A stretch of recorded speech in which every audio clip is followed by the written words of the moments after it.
Alrighty.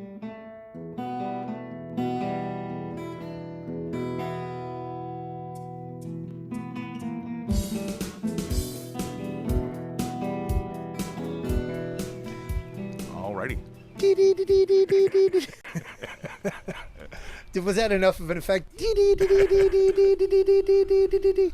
Attention! Breaking news on the Mixtapes podcast. You should know this song. I'm trying to do some weird voice. I can't. I should put my hands over my mouth. Attention! Attention! Breaking news on it. Hey everybody! Once again, here we are. Just screwing around to get things started because that's what we do. What else are you gonna do to get things started? I am Race. I am Reed of Apes, and we are collectively Mixtapes. Mixtapes. And you know this us, is. You know us. You love us.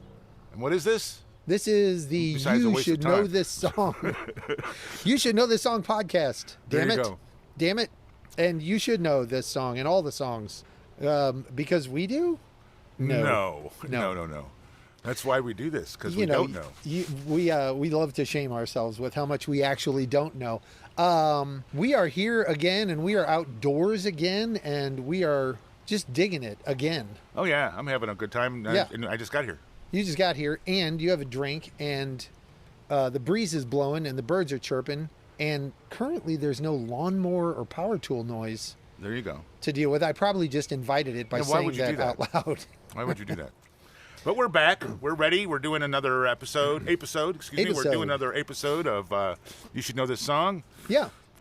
I have a surprise that I haven't made you aware of. Oh, thank you so much. That I'm just going to touch on. But don't be touching your surprises, please. I'm going to touch my surprise live on air. And then we're going to do a rando, just a mixtapes mix-ups episode where we play whatever game when it's our turn we want to play. Yeah, and I'm not sure if that comes from a decision to do that or a lack of preparation, but in either case... we don't need to talk about that. I think that's private information. What's your surprise and I don't like your judgment. So we're going to do that and, just see how much fun we can have with that. And then before we do that, we're going to... What are we going to do? Nest keeping? Oh, we're going to do some nest keeping. That's right. We got a few things to touch on that we were just wrong about, and we want to admit it. You're awful touchy over there. I'm touching on my surprise and everything else. So we want to get right into it. Thanks for tuning in. Yes, we're glad to have you. We are glad to have you. We're more than glad. We're thrilled to have you. He can be glad. I'm thrilled. I'm so glad. Take it up a notch. I'm glad. And not like the trash bag either. We're not going to talk about your complexion. So, the first thing that I have is that on a previous, I'm nest keeping, I'm moving right into it. Is that cool? Well, absolutely. Okay. Yeah. On a previous episode. Previously on You Should Know This Song. You mentioned, we were talking about Angel from Montgomery. Yeah. The originally a John Prine song made more famous by Bonnie Raitt. Pretty much now owned by Bonnie Raitt, I would think. Yeah. Although... you listen to I don't think she would say that, but my gosh. Yeah.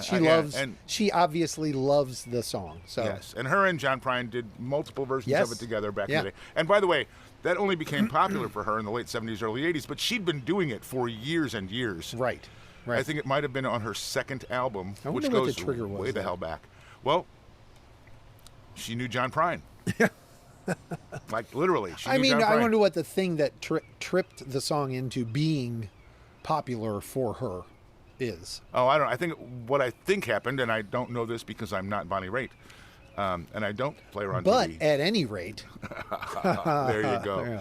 Yeah. I think what happened is that she started doing it early. It became a fan favorite. Yeah.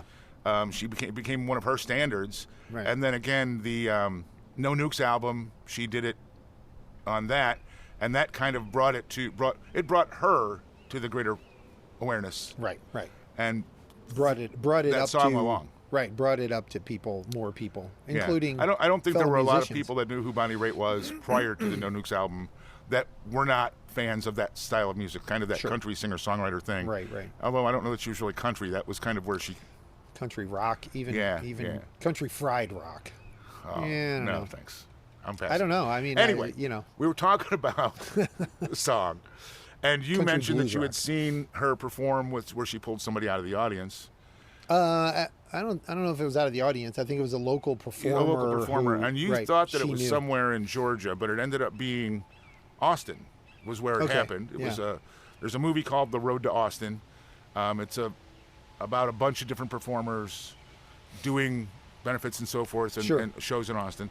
And the woman that you referenced, we didn't know her name at the time, was Ruthie Foster. Yeah. Quite a well-known artist in her local area. Right. Got some music out there. Certainly worth checking out. Great voice. Yeah. But we didn't know her name initially, and I wanted to make sure that we filled that hole in. Props to Ruthie Foster and my short for bringing it up and not knowing her name. But it was one of those off-the-cuff conversational things. So just go ahead and make whatever excuses you want. We can't stop and Google everything because the show, every episode would be a day long. Yes. Because how many things do we say that we don't really know what the hell we're talking about, and we need to research. Okay, well then I'll hit on previously touching on the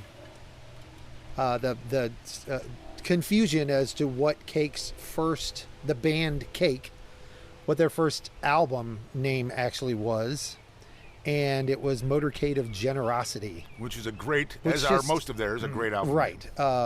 And a great album name, or even if that was a song name or whatever, the name of a book. I mean, come on. So wanted to clarify that we didn't know, we were confused, and now we're not confused anymore. Well, we're still confused, just not about that. I'm not confused. And we also were talking about Ray Davies, not Dave Davies, yes. And whether it was Ray or Dave who was married to Chrissy Hynde, and it was Ray, and whether or not they had a daughter, and they did have a daughter. And all of that apropos of nothing other than to fill in the blanks for what we were talking about on that episode. Yeah. And I think on that episode, you actually called him Davies, like with a hard S. And I don't know. If I did, it was accidental. I think you did. And I was going to say something, and I thought, well, I'll just let it go. But since you just... Probably sounded that way. That could be. But I've never thought of it that way. Right. So I might have been... tongue tripping over my eye teeth and whatever that phrase is. Yeah. Okay. And I couldn't see what I was saying. That was the phrase. My tongue tripped over my eye teeth and I couldn't see what I was saying. Yeah. Remember that from when you were a kid? No, I don't. You don't? No, I don't. Oh my gosh. My parents introduced me to that a long time ago. And I think it's from the old country. Okay. What do you got? You got more? Learning to Crawl was my error. Okay. Pretenders, we were talking about a song that was off that album. I said I thought it was their first album. Right. It was not. It was their second album. Thank you for catching that and bringing it up, putting it in the notes. I appreciate that. Peter Gabriel has a newer album out. It's been out for a little while, but it's called Panopticon. Have you heard it? Any of it? I have listened to several songs off of it, and God bless Peter Gabriel is all I can say. It's great. I mean, he's just... he's still him. He's still him. He's still great. He and Sheryl Crow, we mentioned this. I know I mentioned this once before, but just having brought it up, Sheryl Crow had him on her cover of his song, Digging in the Dirt. And easy for you to say. You should go listen to it. Good stuff? Good stuff. Fantastic. The original song, I have to say, in all honesty, probably because it's so ingrained, the original song is still my go-to. But she, I got to give her props for, first off, it wasn't one of his hits. It was a back album song. You know and what I mean? It's not a song that, honestly, that I'm particularly fond of. Yeah. I dig his version of the song a lot. And again, I give her full respect for knowing the song and choosing that to be a song she did as a cover and a duet with him. Sure. Heard it on college radio. Don't forget to listen to college radio. There's always some interesting stuff introduced. And to that note, just real quickly, it occurs to me, and it occurred to me before, but I've never said anything. Of course, these days, college radio is streamed, and one of the most interesting, like I listen to a couple of different college radio stations, and by and large, they're playing really cutting edge, younger artist, newer artist music. So they're not really mixing it up much. It's college radio in its real form. There is a radio station locally, and its call letters are KCLC, Lindenwood College, and they have a really cool college radio format in that they mix not only the newer stuff, but they mix classic rock tunes and other classic tunes. They mix little pop in there, the occasional dance song, and plenty of new cutting edge artist stuff. But they really do have a range of music that either you probably artists you haven't heard or haven't heard a lot of, or songs maybe you haven't heard in a long time. And I really enjoy the format. It's a good mix up. So you can stream KCLC, and check it out for yourself. Yeah, I used to listen to Triton's, their college in the Chicago area. I used to listen to their college radio when I lived in the city, and that's been obviously 30 years ago. Yeah. But talk about, like, you're just, that's where you heard new shit. Yeah, I get a lot of the new artists I learned. The first place I heard Gary Clark Jr. There you go. And I can name a dozen artists that I've discovered, if you will. Really gotten into in the past 5 years or more from, listening specifically to KCLC and some of the, as far as artists that are more shareable on this podcast and what have you, dozens of artists in the sort of new music realm that I've gotten into from at the very least new to you. Right. Yeah. New to me. Yeah, absolutely. Cool. What else? Wow, that was a little bit of a meander, wasn't it? Well, there's a surprise that happened. Except there's no her, it's just me. So me and her doesn't apply. I don't know. Oh, man. You cannot help yourself. By the way, just so you know, folks, he can't help himself. He can't help himself. It just falls out of my mouth. It's got me in plenty of trouble. So we are going to move forward, I think, unless you don't have anything else. I don't have any other so-called nest keeping. We're going to wade into the waters of You Should Know This Song in earnest. Swing through the jungle here with the apes. So the deal is we are doing, again, as Reed had mentioned previously, a mixed apes mixed up. Yes, mixed apes mix-ups. And before we do that, I'm going to sidetrack here for just a second. I promise it's not going to take too long. I'll explain the idea quickly. The thought came into my head a couple days ago that I can't remember who was talking, but regardless, they said a couple people's names, and he just hearing names, triggered, as it does with some regularity, and probably does for plenty of people. I don't think it's that novel. Triggered the thought of songs with those names in them. You know what I mean? And I was like, wow, you could just sort of read off of a baby names list and read the names out loud and see if you could do it as a challenge, right? Say a name, and then you have to say a song, or even an artist whose name is. I mean, anything revolving around there. We've done some of that word association kind of stuff in the past. Right, word association stuff that has to do. But specifically with regard to names, and then I was thinking, well, I'm not gonna impose an impromptu, unannounced challenge on Race. Well, thank you. Instead, what might be interesting is just to say a bunch of names and let people out there send in. Oh yeah. Who Good it idea. triggers for them, or what song or artist it triggers for them. And I mean, even the guitarist in the band or whatever swims into your head. So I found a list of boy and girl names. So, for instance, the name Ava, for instance, Angel. I mean, how many things pop into your head with Angel? Axel. Yeah. Right? Addison, which is close. Allison. Yeah. Allison. Arthur. Jump ahead to a different letter. Hold on. There are a couple more in the A's. Ace. Alejandro. Some people will get that one. Ariana. Let's jump ahead to, as you said, Allison is in there. We mentioned that. Andy. I'm trying to get to the B's here. Oh my gosh, there's so many A's. It should be sortable differently. It probably isn't. I just can't find it. Let's see if I can find B's, songs or names that start with B. Here we go. And we'll just do a few through B, and then we'll call it a day. But just to kind of get the idea out there and have some fun with. Bennett, Benjamin, Brianna, Brian, not as many. Briggs.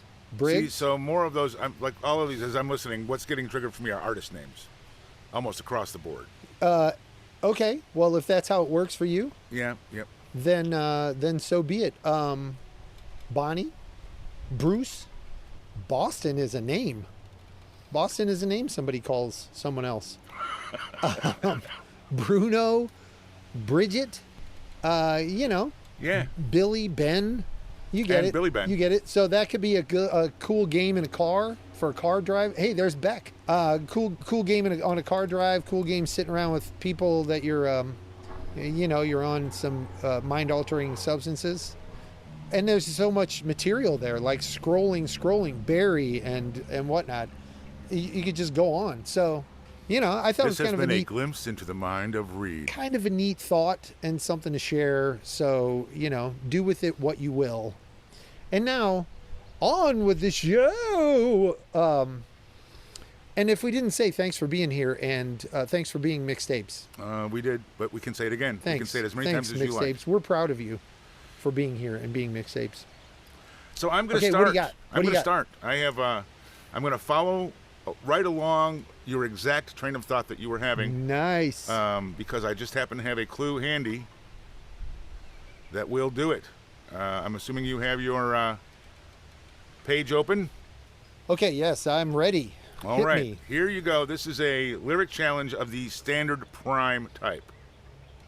My lyric clue is Teddy sniffing glue. He was 12 years old. Oh, I know this. You do know this. Holy cow, I can't believe you brought this up. I was going to bring up something related to this and I decided not to for this episode. Okay, okay, hold on. First off, this is People Who Died. Yes. The song and the guy's name is Campbell or Carroll? The Jim Carroll Band. Jim Carroll, there you go. And this is a really cool punk song from 1988? 1980. Wow. Off the album called Catholic Boy. And for those of you that may not be familiar with the song, the reason that we segued right into this that I did was that it's Jim Carroll with all sorts of names. List of names of people who died. People who died, right? These are people who died. They died. And we have to assume they're people who they know. He or they, the songwriter or writers, actually knew who died. The songwriters and how they died. It also mentions sort of how they died. The songwriters are Jim Carroll, Brian Lindsley, Stephen Lindsley, Terrell Wynn, Wayne Woods. That's, I believe, the entirety of the band. And this is what I would truly call for me, a one-hit wonder. I don't know anything else by this One-hit wonder, real underground punk kind of thing. And I've always loved the song. Oh, yeah. I mean, it's a great tune. But as the lyrics suggested, Teddy sniffing glue, he was 12 years old, fell from the roof on East 29. And then the song just rolls through a few dozen people's names who did that. So I have thought about bringing this song up a number of times, but I really thought, because my impression of the song is that it was really sort of not very well known at all. Now, we recently had this conversation during a podcast where I said that I wasn't doing John Prine stuff because I didn't think you'd know it. Right. And you corrected me and said, that's the whole point, bonehead. That's the whole point of the show, exactly. So I should have corrected myself. And then the other day, looking at something else for the show, anyway, when I clicked on something for YouTube, in the rest of the suggested videos, was a video of a band doing this song live. And at least I didn't go in and investigate much about the band, but I made a note in my sort of daily notes list to go back and do it because I was so intrigued. And the band included Johnny Depp and Alice Cooper and a few other musicians, I think at least one of which I recognized just from the video. The performance was from, I think, 3 years ago. The name of the group was Hollywood Vampires. Yeah. You've heard of them. That's ostensibly Johnny Depp's project. Yeah. I never heard of it. Getting together with well-known musicians so that he has a Right, a group reason to play with. a reason to play guitar on stage. A group to play with. And you know, and be Johnny I'm Depp. making light of Johnny Depp, tongue in cheek. You know, I'm a huge Jeff Beck fan. Sure. And the last tour or two that Jeff Beck did, he had Johnny Depp with him for a big chunk of it. Yeah. They produced a couple of songs, I think maybe a whole album, but at least a couple of songs together. Right. And some of which is pretty damn good. Now, you know, getting to be on stage with Jeff Beck, if you're anybody that's not Jeff Beck, Right. is pretty amazing no matter who you are. Right. If you have the opportunity. Absolutely. So anyway, yes, I'm familiar. And I did see in the other videos that were, you know, waiting on the YouTube list there, reference to Johnny Depp with not Keith Richards, Ronnie Wood. Okay. And then other performances, of course, mixed in. Sure. That I want to go back and look at. I guess I need to try to find a way to give a listen to see how substantial of a musician he is. Sure. So that I can then get rid of this silly thing in my head that I'm writing him off. Right. Because that's exactly what it is. It's a silly thing. I have no reason to believe he's not a great guitarist. Right. Right. You have your thoughts about him being an actor, and they believe, and his public persona bleeds over into your bias. Yeah, exactly. I mean, with regard to whether or not he's a good musician or a performer. If Jeff Beck let him on stage, he's probably okay. Right. There should probably be something there that he's worthy of. I apologize to Johnny Depp, who doesn't need my apology, but like seriously, I'm being disrespectful by not granting him. Right. You're being presumptive, and that could be you could be missing out on some some and quality that would be stuff there. Completely counter to what we do. It's not ape-like. Right. It's not ape-like at all. Absolutely. So anyway, great song. So in that performance, Johnny Depp was doing the lead vocals and playing rhythm guitar along with the band, and he did a great job. And I had to give him huge props for choosing that song to do. Like, I was thrilled to see. It's a hard song. I mean, it's one of those. And Alice Cooper and them doing that song. Yeah. Which maybe shouldn't be so remarkable to me, but I was just thrilled. I mean, it's like somebody taking on one of the. Now the band has just flown out of my head. We both know and like the band, and I can't think of them, but they've got lyrics go you know, like what era? What? It's genre. It's 90s. One of them got in trouble and the band broke up. Imagine that. that covers 80% of rock history. Anyway, we can fill that in. Yeah. Let's Google one of them got in trouble and the band broke up.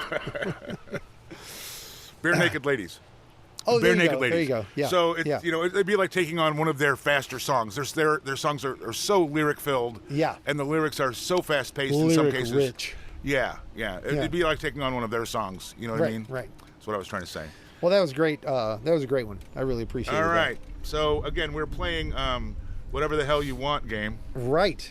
So you just got to tell me what the mixtapes, mixed ups, and I'm going to go straight to, you might have guessed, bean enchiladas. Only because it was the tab that was open, and this is one of the things that I have. Whatever. So I'm going to hit you with this bean enchiladas, and you should be able to figure out how I insulted this song. Are those peeling onion tears? I feel like you just got it. Are those peeling onion tears? Reeling in the ears. Yes. I didn't have to give you the second clue. Throwing away the rinds. Oh, okay. I could write a whole song there. I could write the whole thing. I think you just did in your head while we're sitting here. And that's the thing, by the way. I've actually had to reel him in from writing the whole song. But yeah, that was a me right there. I'm rubbing off on you after over 25 episodes. So and that over 25 years, by the way. That was a smash and insult to Steely Dan's "Reeling in the Years," which was written by Becker and Fagan in 1972. Can't Buy a Thrill album, and that is about all the fun I'm going to try to have with that. But I could try to have more. Well, I think what I'm going to do is I only have one bean enchilada in my on my plate. Leftovers. It's in your leftovers. It's a bean enchilada leftover. So I'm going to give you the one that I have and get it out of the way. Oh, nice. Okay? I'm up for that. Back So to back bean enchiladas. Bean enchilada. Unfortunately for you, that's not my only leftover bean enchilada. Okay, I've got to clothe your ham. I've got to clothe your ham. If I say it with a lisp all the way through, will it work? I've got to clothe your ham. I'm not getting it. I've got to clothe your ham. You got more? No, that's the only lyric I'm giving you. Is it the chorus? It's the title of the song and the chorus. I've got to clothe your ham. And it's almost as old as we are. And is it kind of that rhythm? I've got to clothe your ham. I'm not Go getting high on the last word. Got it. I want to hold your hand. I want to clothe your ham. Nice. You like that one? And now I'm envisioning, it's skewing more toward turkeys because turkeys are so typically used to dance around like a hand puppet with a suit and tie on. But I'm just getting the visual from you. I do appreciate it. So that was I Want to Hold Your Hand by the song of the same name from the Beatles, 1963. The Beatles, not in Lennon Seattle. and McCartney. And I didn't happen to catch which of the albums that was on. I believe it was on Help or one of the very first ones. Right. But they were named differently here in the UK. So yeah, I only recently sort of came about that information. Yeah. So at any rate, that's what I got. Okay, I've got an Ask and You Shall Deceive. Okay, let's do it. And I think what I'm going to ask is, I hope this is as entertaining as I want it to be. You know it really is, right? Actually, I'm going to send this to you in text form. Okay. Although we normally deliver... Because I want to hear you read this out loud. When did they bend the string like... Beep, beep, beep, beep. Beep, beep, beep, burp, burp, burp, burp, beep, burp. Where did they bend the strings like... Blear, blear, blear, blear, blear, blear, blear, blear, blear, blear, blear. Really? I thought that would... Well, how many songs do you know where they talk about how all we had to do was bend the strings like... Oh, okay. I'm sorry. It wasn't clicking. Yeah. We could jam there. Yeah, I don't know. Joe's Garage. We could jam in Joe's Garage. Yep. Yeah. His mother was screaming, "Turn it down! Turn it down!" Frank Zappa, baby, Joe's Garage. The red zone or the white zone is for loading and unloading only. If you cannot load or unload. The writer of that song, guess who? The Zapster, Frank Zappa. Yes. Frank himself. From 1979 off of the album Joe's Garage. And super entertaining, just a fond memory. That song popped into my head the other day and I was like, I have to turn that into something for the show. And there it is. And there it is. And I want to go through all the weird lyrics to that song because what a fun song. Well, it's Frank Zappa. All the lyrics are weird, pretty much. And it's such a great... How many other songs are such a great representation of garage banding when you were a kid? Yes. Now that's in my head. Yes. All right. So you are welcome. I'm going to jump ahead to Route 66. Okay. Can you tell me the locations that are mentioned in the Charlie Daniels song Passing Lane? Passing Lane? I cannot because I don't think I know that song. How about if I gave you some lyrics that are not relative to locations? Okay. These are just what I call just plain great lyrics. Let me get to the end of it. Oh, okay? yeah, please. Because I've been rocked into ruin. I've been discoed to death. I've been funk rocked and punk rocked till I can't catch my breath. I've been reggae till I'm ragged. I've been new wave till I'm blind. I know this song. But I've got a solution for my funky state of mind. I know Give this me song. that. I've only heard it a few times, but I know I've heard it. I didn't know it's called Passing Lane. Yeah. And maybe I'm gone, long gone. I don't know. So, I can't name any of them. He was born in Carolina. He hitchhiked out to Kansas City, and then he moved to Dallas. Okay. He's telling the story of... Sure. Himself. Yes. Right. Charlie Daniels Band, 1979, the What Million album? Mile Reflections album. Yeah, I did not know that album very Charlie well. Daniels, Tom Crane, Taz the DiGregorio, Fred Edwards, James W. Marshall, and Charlie Hayward were the songwriters. Right. I didn't know that album very well. My Charlie Daniels indulgence was brief, and it was during the Uneasy Rider and Leave This Long-Haired Country Boy Alone phase. Sure. So yeah, not a whole lot of depth for my Charlie Daniels there. Okay, well, I think that puts it on me. I believe it does, sir. So I'll go with a straight up prime, and I'll say You Should Know This Song. I love this song. You cannot go against nature, because if you do, this is a sort of a famous quote other than in this song. It's not exactly quoting. And the next line is go against nature, it's part of nature too. Why does that? You like this band. They were an 80s, mid-late 80s, pretty hot band. They had a few solid hits. Okay, I don't have it. And they were an alternative rock band. Anyway, that is Love and Rockets. Oh. No New Tale to Tell. Whether or not you remember that song. I remember the song. It's a great song. I actually have a note for them, an unused note for another song that I wanted to cover. Oh, cool. That I didn't.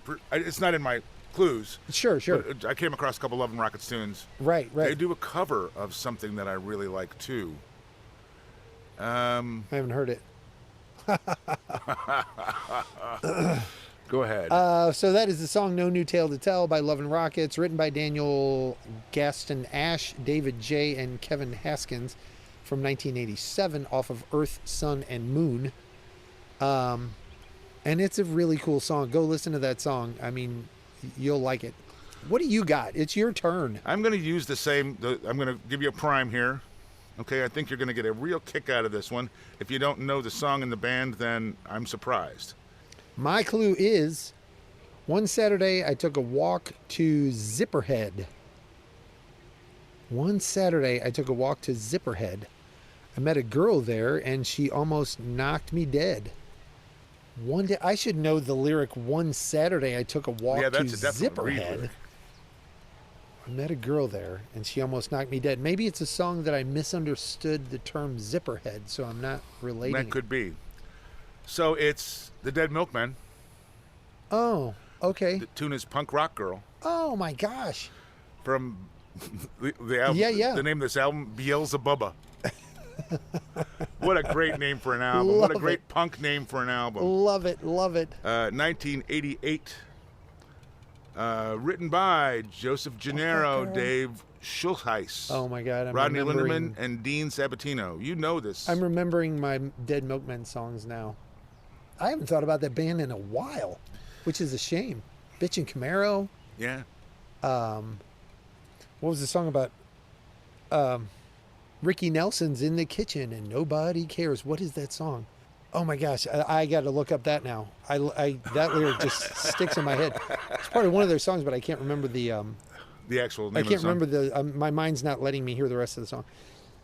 Okay, well, thank you for bringing up the Dead Milkmen, because Dead Milkmen, really so great. The epitome of, was that 80s? What year did you say? 1988. Yeah, kind of the epitome of 80s. Would you say punk rock? It's punk. That's punk. Right, like. You know what? I wanted to make a point, irrespective of the song. This has crossed my mind several times in the last couple of days, and we're going to go sideways. You and I are going to talk about this for a minute. That's what happens. Because that's what we do. That's what we do. So, you think about the very early rock and roll, and we're talking about rock and roll. The Beatles stuff, the Bill Haley stuff, all right? Chuck Berry, rock and roll, all right? And then there's this whole early FM radio and stuff kind of gets more prog and heavier and, that's kind of a thing. Through the and late then 60s, 70s. There's a resurgence in the mid-70s of people trying to get back to rock and roll. Right. Okay? Right. It might even have started in the late 60s with CCR and, trying to get back to three-chord rockers the roots of rock and roll. Roots rock. And then punk comes along. And what is that about? That's about the exact same thing. Okay? Sure. They're not playing the same types of songs, but it's more about, it's going to be more raw. It's just going to be guitar, drums, bass. It's not going to be as neat and tidy. It's not going to be as produced and careful. And then you have the overproduced stuff, or using the term overproduced, not necessarily as a negative, just as a descriptor. Highly produced. The Journey and the Boston and the stuff. Yeah. And then the new wave thing happens. And what is that really? It's an attempt, again, to get back to the bass rock and roll stuff. Right. Now, granted, it didn't sound like bass rock, like real old school rock and roll. Yeah. But it was still like, we're going back to, 3-chord rockers and that kind of thing. Right. A very stripped down kind of sound. Right. And then, then the pop music era kind of moves up, way up to the top of the charts there with, the Madonna and all of that stuff and stuff that's more heavily produced, right? Right. And then grunge comes along, and what is grunge? It's exactly the same thing. We need to get back to rock and roll. And it just seems to be this cycle that bangers, that keeps happening over and over. I mean, 4 or 5 times in the 60 or 70 year history of rock and roll, 70 year history of rock and roll, right? That's puts us back to the middle of the 50s. Sure, yeah. Okay, so a half a dozen times at a minimum in the history of rock and roll, we need to get back to guitars, drum, bass, vocals. Yeah, right. Yeah. Keyboards. And I just thought that it's an interesting thought. Sure. It is an interesting thought, but it also triggers me to think about, once again, I've talked about this before, but even alternative, the category with the label alternative. Right. In a previous episode, we mentioned the band Alabama Shakes. Yeah. Well, one of the Grammys that Alabama Shakes won was for Best New Alternative Song. And if you listen to most of, especially the early Alabama Shakes stuff, I mean, they're doing something that is just right around the corner from hardcore, like Delta blues. Yeah. I wouldn't have music. I wouldn't have assumed that they were doing anything quote unquote alternative. Right, but somehow they're a blues country rock kind of band. But somehow their approach, and I think there's validity to this, although putting your finger on it to me is super elusive. There's validity to them not quite sounding like that, like there's some alternative twist when Brittany Howard sings the song, and I think the song that got the Grammy was Hold On.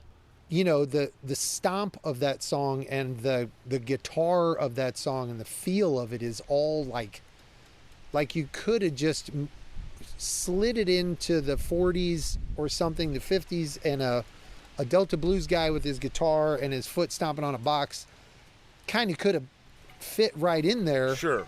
But then there's a little bit about how they did the drum arrangement and a little bit about the timing and a little bit about the guitar, but a lot about her vocals, that while they're soulful and deep blues, they're just not quite that. There's something new, you know what I mean?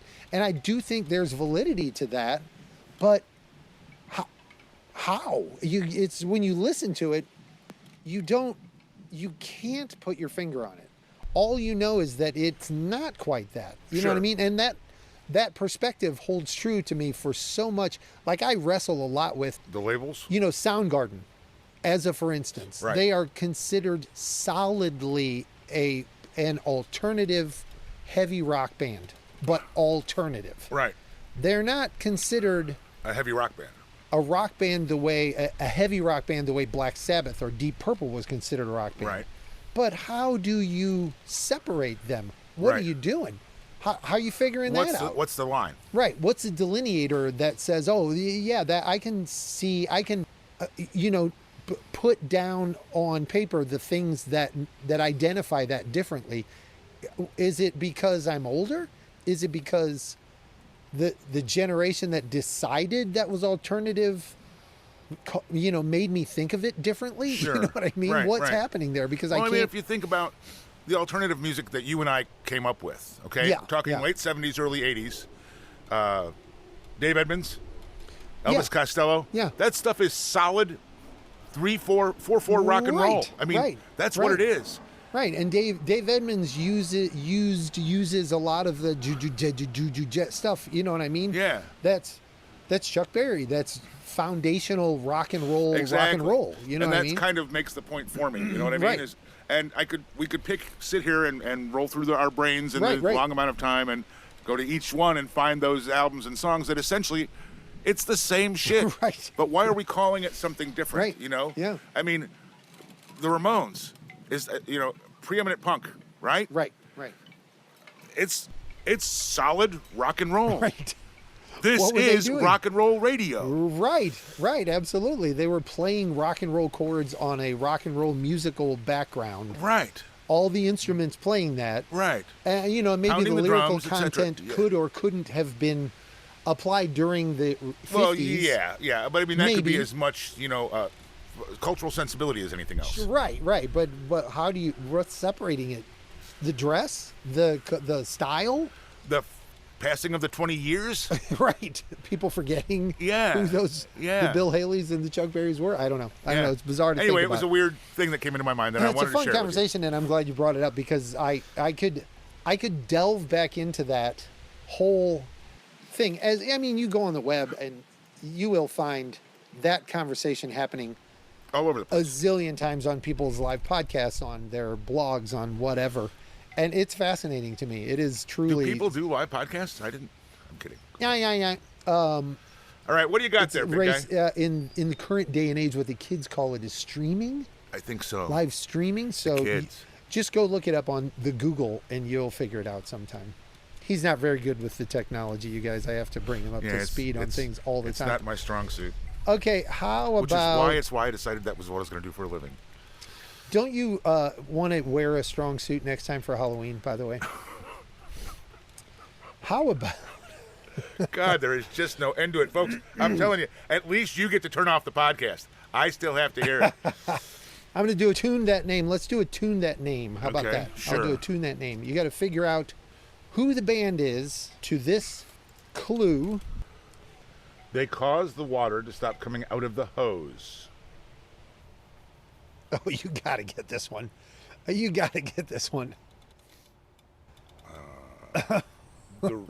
radiators, What can cause water to stop coming out of the hose? You got the hose out there, you're doing your thing, you got the water turned on, you pull the hose a little. Oh. What do you call that? Now I love it more. Now it's even greater. I can't think of the word. I can't think of the word. Oh, fantastic. The Kinks. There you Thank go. you. Okay. The Kinks. Okay, so no, that was a good one. I eventually got it, but that was fun. That was super fun. I mean, I really yes, liked. I'm glad there wasn't a camera on my face for that. His eyes were just rolling around and around. Yeah. Searching the inside of his brain from without. It was not great. Finding anything. Yeah, that was great. Let's see here. Looking through let's do a quick hits. Okay. Let's do it. Do it. Here you go. This, sir, you should know this clue. You should know the song to these lyrics.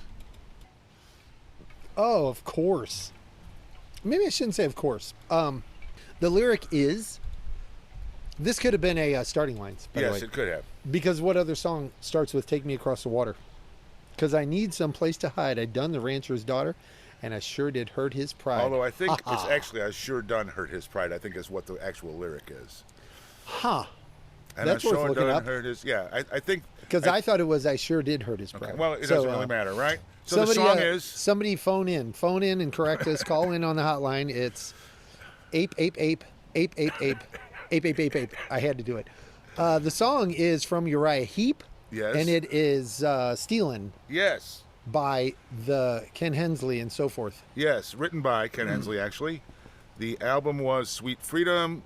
The year was 1973. And have I mentioned that Donna used to work at Crate? Yes, you talked about that. Ken Hensley was their, yes. I don't know, resident rock and roller. Right. Yeah. Tried out their equipment and that kind of thing. Yeah. I don't know that I ever related the story, and maybe I'm just not remembering, which, what a surprise, 50-50 chance. When I lived in Dallas, in a rather bohemian lifestyle for a few years. I was in a couple of bands, and I can't remember how, but somehow or another got a hold of, came in contact with a guy who, he was a weird sort of Stevie Nicks, you know, clothing wearing guy, you know, wannabe, that gypsy look and feel, you know what I mean? And he was, his mind was affected by the doing of too many non-prescription pharmaceuticals. Sure. And as are ours all. But he invited us to help him with a project for, and this was in the late 80s, early 90s, for Uriah Heep coming out with a new album or something. And he, I mean, I was still a little young and dumb. Anyway, come over to my house and we're going to do some work. And we went over to his house. He had a pretty big house and he had a studio in the basement and some legit stuff there. And we had good reason to believe, oh, we got to, you know, finish this. You guys got to record this backing track. And I mean, all this other stuff. Nothing ever came of it. The story is apropos of nothing, and it goes zero nowhere because the guy then, you know, there was no contact, and oh, they've decided not to do the project, and, you know, appreciate you guys' help with it, but I don't think anything's going to happen, and I'll call you back if it does. Sure. That was it. But it was an excuse to get a young kid to his house. Yeah, I think so. But nothing. I mean, he invited a group over, so what did he think was going to happen? You know what I'm saying? Weirdness. So anyway, I don't know who the guy was or whether he was legit or not, but that was my brush with, you could say, imaginary fame with Uriah Heep. There you go. I did not meet or perform with Ken Hensley in any way. Okay, anyway, what do you so got is there, that Chief? me? Is That's that you. me? Did I run out the clock with that? You did. Garbage. You did. I'm just moving you on. What do you got going? Yes, and it's good that you are, because Lord knows I need it. Let me see if I can do anything with Your Mother Should Know. Oh, nice. And here is the lyric, and you should know this song. So finish your whiskey or beer. Closing time. Right. I don't know that I know the name of the band. Closing time. Yeah. That's correct. That's the song. You know the song. The song is, the band is Semisonic. Okay. They are not a one-hit wonder, but it's tempting to think so. You don't have to go home, but you can't stay here. Right. Right. That's a great line. Not just in that song. It's just a great line. Great line altogether. Closing Time is the name of the song, written by Dan Wilson, 1998, which in unusual form is sort of more recent than I thought that song was. I don't know why it does sound like it should be feel back like that 10 song years is older. before that. And the name of the album is Feeling Strangely Fine, which I love. I just think that's fantastic. Feeling Strangely Fine. So that's my Your Mother Should Know for you. And what do you got? Well, I have a Your Mother Should Know for you. Oh, clever. Way to copy off of me. Oh, no problem.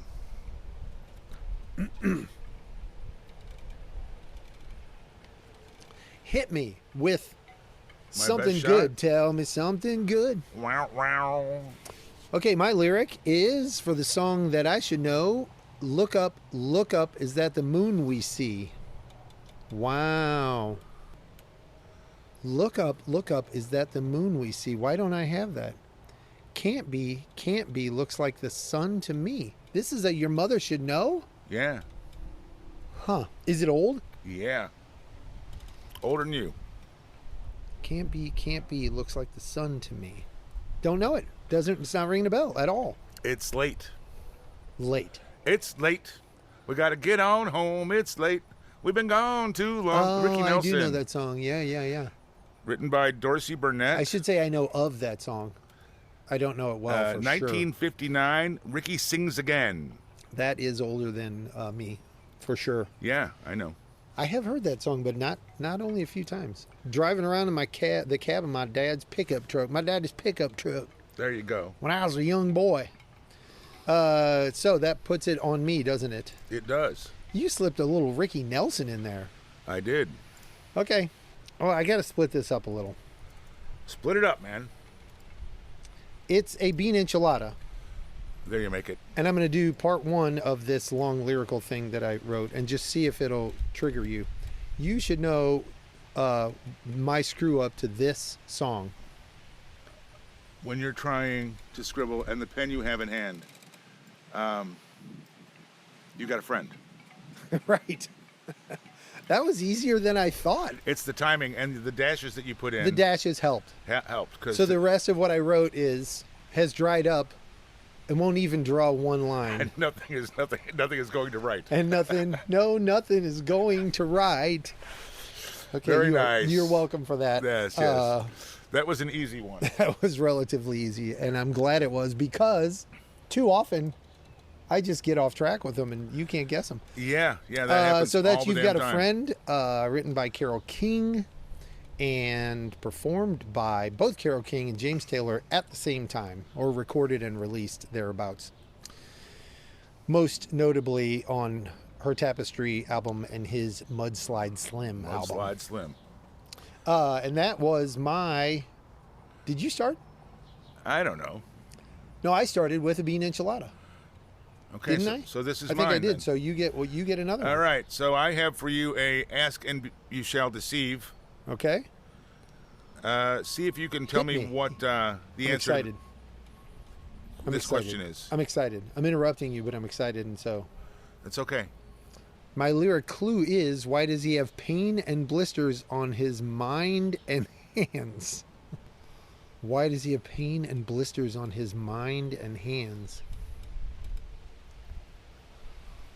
What is that from? Pain and blisters. I can tell you that this song has been a clue blisters or on my referenced in a previous episode. Is it pain Maybe on my more than mind and once. blisters on my hands? No, it's pain and Pain blisters. and blisters on my mind and and hands. Can't. I'm not. It's not Because coming. I served my time making up a burlap bag. No. No, I'm not getting anything. I'm not. It's not coming through. It's Grand Funk. Inside Looking Out. Oh. Pain and blisters on my Yes. Yeah. mind I haven't and heard it many times. hands. Haven't heard it many times. Served my time making up a burlap Burlap bag. sack. Although he did say nickel bag in the live version. Okay, so that was actually Inside Looking Out was actually originally an Animals tune in 1966. Really? Yes. Huh. And it was more of a political kind of little bit of a, Sure. you know. And then Grand Funk did it and made it a weed tune. Because he talks about, when my time is up, you'll be my reefer. Oh, okay. He's in jail because he Right, because he got busted on. He got busted. Busted with the pot. The pots. The original Animals album was Animalization. I don't know that I captured the Grand Funk album, but it would have been one of their first 2 or 3 albums. I want to say... I got to go back and listen to that. It's not E Pluribus Funk. What is it? Oh... E Pluribus Funk is such a great name. Oh, it's a great album. Yeah. Did you have the album? I didn't. It came in the album cover was round. It looked like a coin. Oh, really? So, yeah. It was embossed. It was like silver. a quarter or whatever. Yes. Very At any nice. rate, the I never original saw song that. by the Animals, off of Animalization, was written by John Lomax, Alan Lomax, Eric Burden, and Chaz Chandler. I'm not sure if that's supposed to be Charles, but it says Charles, Chaz. right. Chaz for short. So yeah, that's a great tune. That's a real I'm gonna have to go listen. rockin' tune. I'm gonna have to go listen to that. They could do that. And there's Grand Funk. and there's a live version of that. Oh, yeah. Like, I don't know, 14 minutes long. And I When said, you could, yeah, right? Because everyone in the crowd had patience. and they were stoned. Well, that's why they had patience. They didn't have cell phones. I did send you a thing the other day, speaking of 14 minutes long, to go and listen to, and by the way, I'm recommending this to everyone, go find a copy of the original long cut version of Peter Frampton's Do You Feel Like We Do? Yeah. And turn it way the fuck up. Wow. And just dig on how much fun the crowd is having. Oh, yeah. Like, it makes you wonder what they're doing on stage when they just keep shouting. The crowd just keeps surging and surging. I'm telling you, I listened to this the other day. I stumbled across it, and I happened to catch it from very near the beginning. And I had a big smile on my face by the time it was over, just because just thinking about the everybody good time was having everybody such was a having. great time. Yeah. Yeah. That's and awesome. that completely inappropriate and relative to nothing. Yes. Probably. You mentioned also, and maybe this gets in, or maybe it doesn't. Maybe we touch on it, maybe we don't. You Touch asked away. me to do homework and listen to the Uriah Heep album. I did. Let's go ahead and put this in. Sure. Very heavy, very humble. And that which was, I did. And that was what it was called in Britain. Here, Yes. it was called Uriah Heep, and the cover was different. Right. Same album. We didn't have the spooky guy with the cobwebs on his face. No, cover. we had That's like a a really big cool snaky cover. looking, a big snake Yeah. caterpillar looking thing. The cover of that was what I read was that was Ken Hensley's face, Oh, really? actually done up with all that cobwebby makeup, looking like a corpse. Sure. You know what I mean? A scary spook house corpse. It's really well done. Yeah, almost like a Neanderthal corpse. Mm-hmm. So the reason I asked you to listen to that, you listened to it. What was your impression? I did listen to it, and I was familiar with a couple of the songs. Needless Right. to say, most obviously Gypsy, but it was interesting. In legitimately interesting kind of like, they cover so many different styles of music on the album. But the thing that struck me was that it was an unfulfilled rock opera. See, here's the deal. The reason I wanted you to listen to that is that album came out 2 or 3 months after Black Sabbath's first album. Yeah. Okay? And if you don't know this very first Uriah Heep album, called in Britain Very Heavy, Very Humble, Right. here it was just called Uriah Heep, and it had a weird ass looking caterpillar drawing on the front. My brother Right, had the album. right. It was a scary cover here too. Right. It's really heavy. It's very, very Yeah, heavy. yeah. This is every bit the progenitive rock heavy metal album. Blues based rock. That- Well, not even entirely. There's some progressive absolutely. stuff on there for sure. It's very much the progenitive heavy metal album that the first Black Sabbath album is. Right. And I think that had the timing of the albums been reversed, that Maybe. not that they would have been bigger, because they were pretty damn big. Right. Okay. Right. But they don't get credit for being one of the very first heavy metal bands. Yeah. And if you listen to that album, Right. they're one of the very first heavy metal bands. Oh, sure. Right. They are every Right. bit as heavy as that first Sabbath album. Now they also do a ballad kind of thing, Come Away Melinda, on that. That's completely very piano vocal only. Yeah, that's what I'm saying. The album there's mostly, to me, sort of blues based, foundational at least, heavy rock or blues rock Right. on there, but there is a couple of sort of progressive rock things Yeah. mixed in that they're heavy. Yeah. And then there's that Come Away Melinda song, which is, could be played at a Renaissance fair. Right. You know what I mean? Yeah, sort absolutely. of, Sure. sort of that kind of thing. And again, it just occurred to me that there's so many different tones, and it seemed like there was a thread that could be pulled through the album for sort of a storyline that you Right. could do. The guy from Gypsy a rock being opera. Melinda's father kind Yeah, of thing. Yeah, yeah. I hear you. Yeah. I hadn't considered that before, but certainly now that you say it. Right. But it's an album that was really important to me in my youth. Yeah. Something my brother turned me on to in the early 70s, that like it just kind of got me down the road to enjoying like stuff like Deep Purple later, and Sure, heavier metal stuff, and it's an album that I wanted your impression on, because it was something that, like I said, was so formative for me in that early heavy metal, in those early heavy metal We days. had the Uriah Heep album that I had. There were two. Actually, my older brothers had them. Demons and Wizards, Demons and Wizards, which was played non-stop. front to back when it was put on, like has been said, with a bunch of album references. You started on side A, song 1, you played it all the way through, you flipped it over, you played all the way through side Right. 2. That's Like it didn't. Nobody put the album on and went to song 3. Right. Listened As was to so that, common, took it off. we've Right. talked about before. Went For those and of you took it that off. are 30 years younger than us, Right, that right. was what we used to do. We would sit around and, Right. you know, oh, Roll- wait, you got to hear this tune. And then you listen to 2 songs on that album. Exactly. And then flip And it it was back in over the sleeve, and then right. move on to the next album. So that album, Demons and Wizards, was played a lot, and I'm trying to remember. I can almost see the cover. I can't remember the name Something of the album. magic in the name. I think so. Which album had Stealin' on it? Oh, I just told you that. You did. That album I don't remember. was Damn it. also. I have to go look. I mean, that was what, 10 minutes ago? It was. My brain is broken. It's both of us. We have Apes saturation brain. We're oversaturated with Apes. Yeah. Anyway, to get to the point, the thing that struck me Sweet was Freedom. I'm sorry. Sweet Freedom. The thing that struck me when I was reviewing that album you recommended, the first Uriah Heep album, was that they really did have a lot of radio hits. Oh, yeah. And I don't, Not necessarily off that album, but no, in their history. And you tend to, I tend to see them as a real tertiary heavy rock band.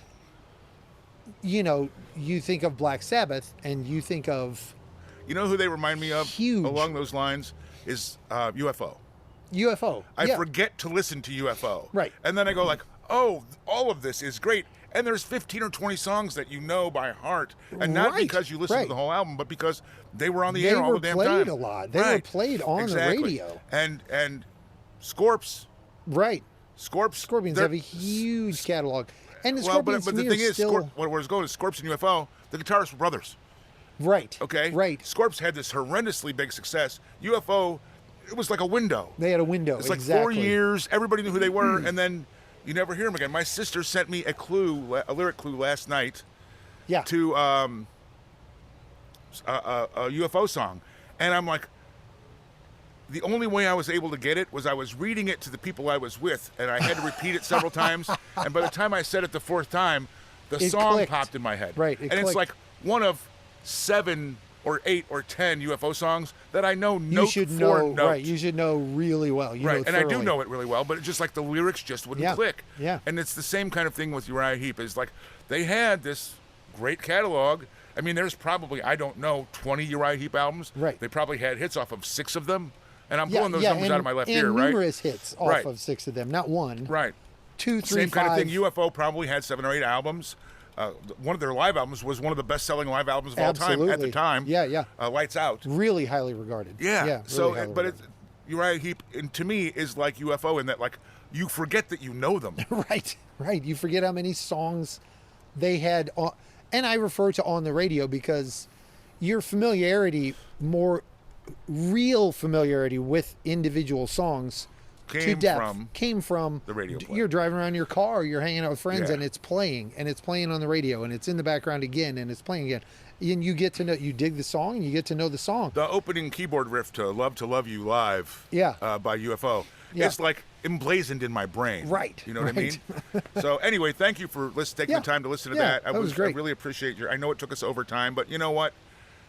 It's what we do. Sometimes we do that. Yeah. We'll trim some other stuff out. We got some stuff to trim out. So, hey, everybody, we're going to go ahead and say done. Time. Stop. Yes, but not before we say thank you for joining us. Thank you so much. Should I sing the Carol Burnett farewell song? Please That don't. would be really Only moldy. if you pull on your ear. Pull on your ear as well. Do you know that she did that to say Props to Carol Burnett, by the way. to say hello to her grandmother I did not know who this. raised her. That was what that was. I did not know Pulling this. on her ear thing. Even more props There you go. to her. So anyway, this has been Mixtapes. We are Mixtapes. This has been then you should know this song. The way too long podcast. way too long rock music lyric challenge commentary podcast. Yes. That you know and love, and you're just going to have to wait until the next episode to get more of this because You know what? I can't wait. I can't wait. And people out there can't wait. Yes. Okay, come back, listen to us, send your comments and all that stuff. And thank you. And We're out. see ya. Be great.